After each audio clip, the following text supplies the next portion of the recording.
ଏବଂ ମୁଁ ଅତ୍ୟନ୍ତ ଦୁର୍ଭାଗ୍ୟଜନକ କହିବି ହିନ୍ଦୁଙ୍କ ଆରାଧ୍ୟ ଦେବତା ପ୍ରଭୁ ଶ୍ରୀରାମଙ୍କ ଅଯୋଧ୍ୟାରେ ଥିବା ରାମ ମନ୍ଦିର ଯାହାକି ଦୀର୍ଘ ଶହ ଶହ ବର୍ଷ ଧରି ଲଢ଼େଇ ହେଲା ପରେ ସେଠି ରାମ ମନ୍ଦିର ପୁନର୍ନିର୍ମାଣ ହେଇଥିଲା। ପ୍ରଭୁ ଶ୍ରୀରାମଙ୍କ ଜନ୍ମସ୍ଥାନରେ ଅଯୋଧ୍ୟାଠାରେ ଯେଉଁ ରାମ ମନ୍ଦିରଟି ହେଇଥିଲା ଯାହାକୁ ବିଗତ ଦିନରେ ମୋଗଲ ଶାସନ ସମୟରେ ଅକ୍ତିଆର କରି ମୋଗଲ ମାନେ ଅକ୍ତିଆର କରି ତାକୁ ମସଜିଦ କରିଥିଲେ। ବାବରୀ ମସଜିଦ ଥିଲା। ଦୀର୍ଘ ଦିନର ଲଢ଼େଇ ପରେ ହିନ୍ଦୁମାନଙ୍କର ବିଜୟ ହୋଇଥିଲା, ସନାତନ ଧର୍ମର ବିଜୟ ହୋଇଥିଲା ଏବଂ ସେଠାରେ ପ୍ରଭୁ ଶ୍ରୀରାମଚନ୍ଦ୍ରଙ୍କର ଯେଉଁ ଭବ୍ୟ ମନ୍ଦିର ପ୍ରତିଷ୍ଠା ହୋଇଥିଲା।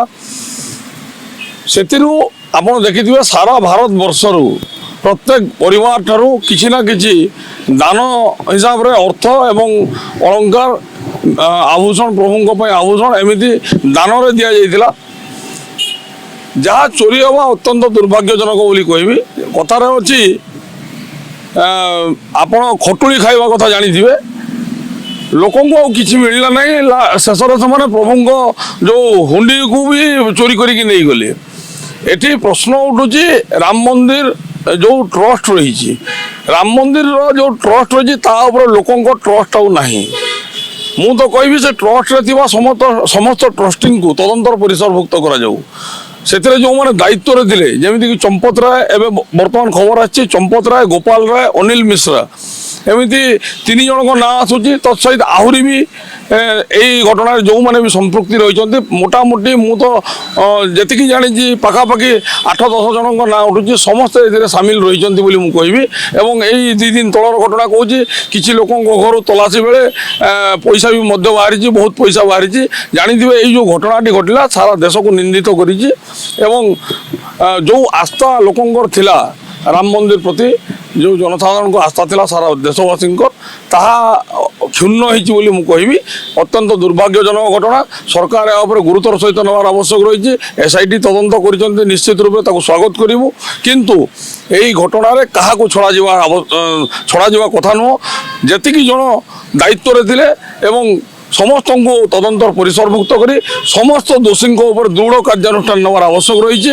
ଦେଖନ୍ତୁ, ମୁଁ କହିବା ମାନେ ବିରୋଧୀ ତ ସରକାରକୁ କହିବେ, କିନ୍ତୁ ବିରୋଧୀ କହିବେ ଯଦି ସରକାର ଚୋରେଇଛି, ସରକାରୀ ଦଳର ଲୋକ ଚୋରେଇଛନ୍ତି, ଏହା କହିବା ଭୁଲ ରହିବ। ମୁଁ କହିବି ତଦନ୍ତ, ସଠିକ୍ ତଦନ୍ତ ହେଉ, ବାଟବଣା ନ ହେଇକି ତଦନ୍ତ ହେଉ। ଯେଉଁମାନେ ବି ଏହି ଘଟଣାରେ ସମ୍ପୃକ୍ତି ରହିଛନ୍ତି ସେ ବିରୋଧୀ ଦଳର ଲୋକ ବି ଥାଆନ୍ତୁ କି ସରକାରୀ ଦଳର ଲୋକ ଥାଆନ୍ତୁ, ତାଙ୍କ ଉପରେ କାର୍ଯ୍ୟାନୁଷ୍ଠାନ ହେବା ଆବଶ୍ୟକ ରହିଛି।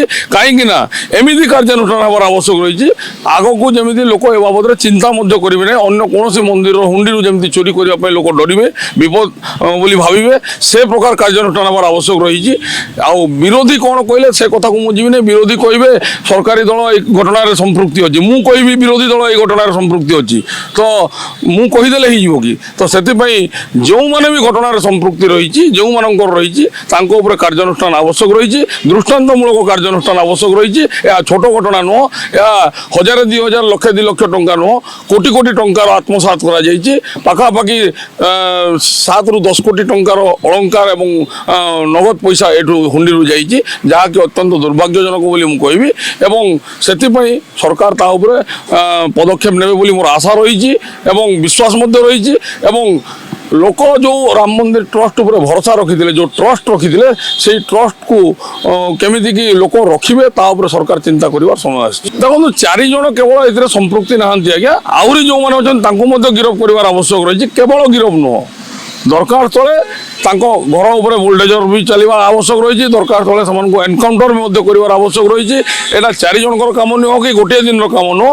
ସେମାନେ ଧୀରେ ଧୀରେ କରି ବହୁତ ଦିନ ଧରି ଏହି କାର୍ଯ୍ୟକଳାପରେ ଲିପ୍ତ ରହିକି ସମ୍ପୂର୍ଣ୍ଣ ହୁଣ୍ଡିକୁ ଖାଲି କରିଦେଇଛନ୍ତି।